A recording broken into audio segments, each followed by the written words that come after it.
Bedford streets echo with the tales of whaling ships and literary legends.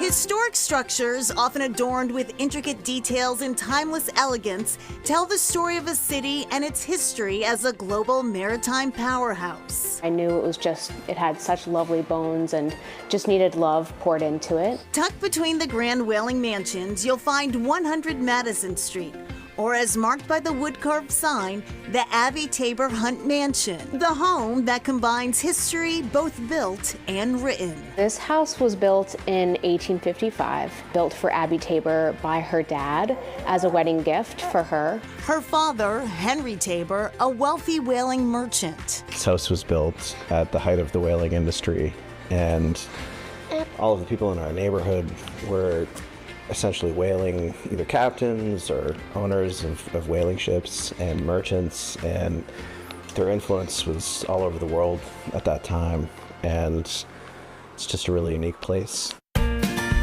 Now under the watchful eye of Laura Parrish and Tom Lanvin, the house has been transformed from top to bottom into the Whale House, a short-term rental property. I just thought it would be a really fun project, and I thought I was going to be able to do a lot of it myself, which I found out pretty quickly was not the case at all. Sleeping up to 10 people, guests take a step back in time. It's taking a step back in time in history with modern amenities. We tried to keep everything that was here. We only updated or replaced things that were in need of doing so. The Whale House gets its name not only because of its location, but also because of people who stayed here back in the 1800s. Moby Dick, based here in New Bedford and also Nantucket. Catherine Melville Hoadley, the sister of Moby Dick author Herman Melville, rented the mansion from the Hunt family. Whether or not Melville stayed here is kind of a hot topic about town. A lot of people believe that he would have stayed here because he was so very close to his sister Catherine. This city, a living history book with stories told through the very walls that have witnessed the passage of time.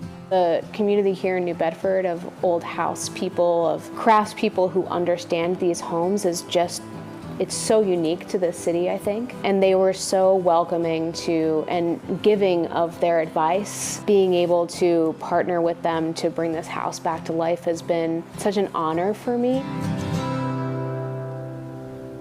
And the Whale House is now sold. But the new owners will continue to rent out the Whale House to visitors of New Bedford. That is Chronicle 4 tonight. Thank you so much for joining us. I'm Shayna Seymour. And I'm Anthony Everett. Have a great evening, everyone. Have a great weekend. See you back here again on Monday night. Good night.